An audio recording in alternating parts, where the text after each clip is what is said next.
Job నోటిఫికేషన్లు ఏమన్నా చెప్పుకుంటున్నాం కదండి. మరి Andhra Pradesh public service commission job notification వదులుకుంటామా? మ్మ్. మంచి నోటిఫికేషన్ వచ్చేసింది. ఎండోమెంట్ ఆఫీసర్స్ అండి, గ్రేడ్ 3 అంటారు. అంటే గ్రేడ్ 2 గ్రేడ్ 1 కూడా ఉంటాయి, కానీ గ్రేడ్ 3నే డైరెక్ట్గా తీసుకుంటారు. ఆల్మోస్ట్ ఆల్ గ్రూప్ 2కి ఈక్వల్ అన్నట్టు. అందుకోసమే డిగ్రీని క్వాలిఫికేషన్గా పెట్టారు. నోటిఫికేషన్ అయితే వచ్చేసింది, కాకపోతే పోస్టులు అయితే తక్కువ ఉన్నాయి. క్యారీ ఫార్వర్డ్ పోస్టులు కదండి, 7 పోస్టులే ఉన్నాయి. కానీ ఒక్క పోస్ట్ ఉన్నా కానీ నేను అప్లై చేస్తాను, ఆ కిల్లర్ ఇన్స్టింక్ట్ ఉంటుంది చూడండి, ఖచ్చితంగా కొడతాను అనే ఇన్స్టింక్ట్ ఉన్న వాళ్ళకి మాత్రం బాగుంటాయండి. బాగుంటాయంటే ఆల్రెడీ ప్రిపేర్ అయ్యి ఉంటారు, మీరు ఆల్రెడీ ప్రిపరేషన్లోనే ఉన్నారు, నాలెడ్జ్ ఉంది, ఎగ్జామ్ రాసిన అనుభవం ఉంది, దాని గురించి ఇంకెందుకు ఆలోచించడం, రెడీ అయిపోండి అని చెప్పడం నా ఉద్దేశం. రెడీ అయిపోండి. సో మరి 7 పోస్టులే పడినా కానీ మంచి పోస్టు. ఎండోమెంట్ డిపార్ట్మెంట్ అంటే భగవంతుడికి దగ్గరగా ఉండే డిపార్ట్మెంట్, భగవంతుడికి సేవ చేసుకునే డిపార్ట్మెంట్. అంటే వచ్చిన భక్తులకి చక్కటి సౌకర్యాలు కల్పిస్తూ అక్కడున్న ఇన్ఫ్రాస్ట్రక్చర్ని డెవలప్ చేస్తూ ఆగమ శాస్త్రాలకు అనుగుణంగా అక్కడ పూజా కార్యక్రమాలు, మీకు ఏదైతే దేవస్థానం టెంపుల్ ఎగ్జిక్యూటివ్ ఆఫీసర్ అంటారండి అక్కడ పోస్టింగ్. ఒక గ్రూప్ టెంపుల్స్ ఉంటాయి కొన్ని చోట్ల, కొన్ని చోట అయితే సింగిల్ టెంపులే ఉంటుంది. అక్కడ ఆ గ్రేడ్ 3 తర్వాత గ్రేడ్ 1 తర్వాత అది గ్రేడ్ 2 ఆ తర్వాత గ్రేడ్ 1 స్పెషల్ గ్రేడ్ ఇలా ఉంటాయి కదా. పెద్ద పెద్ద దేవస్థానాలకు కూడా, అంటే శ్రీశైలం, అన్నవరం అలాంటి దేవస్థానాలకు కూడా తర్వాత తర్వాత ఆఫీసర్ అయ్యే అవకాశం ఉంటుంది, ఎగ్జిక్యూటివ్ ఆఫీసర్ అయ్యే అవకాశం ఉంటుంది. ఎండోమెంట్ డిపార్ట్మెంట్ అంటేనే పూర్తి సాటిస్ఫాక్షన్తో ఉండే డిపార్ట్మెంట్ అండి. సో మరి ఇప్పుడు నోటిఫికేషన్ అయితే వచ్చేసింది, 2 రోజులు అవుతుంది. ఆగస్టు 13నే నోటిఫికేషన్ రిలీజ్ అయింది, అప్లికేషన్ విండో ఓపెన్ అయింది. సెప్టెంబర్ 2 దాకా తీసుకుంటున్నారు అప్లికేషన్స్.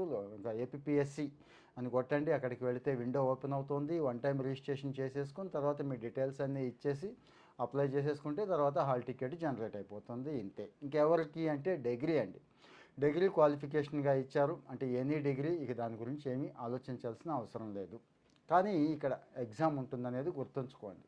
300 మార్కులకి 2 పేపర్లు ఉంటాయి. 150 మార్కులకి ఎగ్జామ్ ఉంటుంది. మొదటి 150 జనరల్ స్టడీసు, రెండో 150 హిందూ కల్చరు, రిలీజియన్, టెంపుల్స్ వీటి మీద ఉంటుందండి. అంటే దీని మీద కూడా పట్టుండాలి, తెలిసి ఉండాలి అని గవర్నమెంట్ ఉద్దేశం. కాబట్టి నెగిటివ్ మార్కింగ్ ఉంది, ఇది చాలా చాలా ఇంపార్టెంట్. మరి చాలా జాగ్రత్తగా చూసుకొని ఎగ్జామ్ అయితే రాయాల్సి ఉంటుంది. ఇక హెల్ప్ కావాలి అనుకునే వాళ్ళు, నేను చెప్పాను మాక్ టెస్టులు ఇస్తున్న వాళ్ళు ఫ్రీగా ఉన్నారు.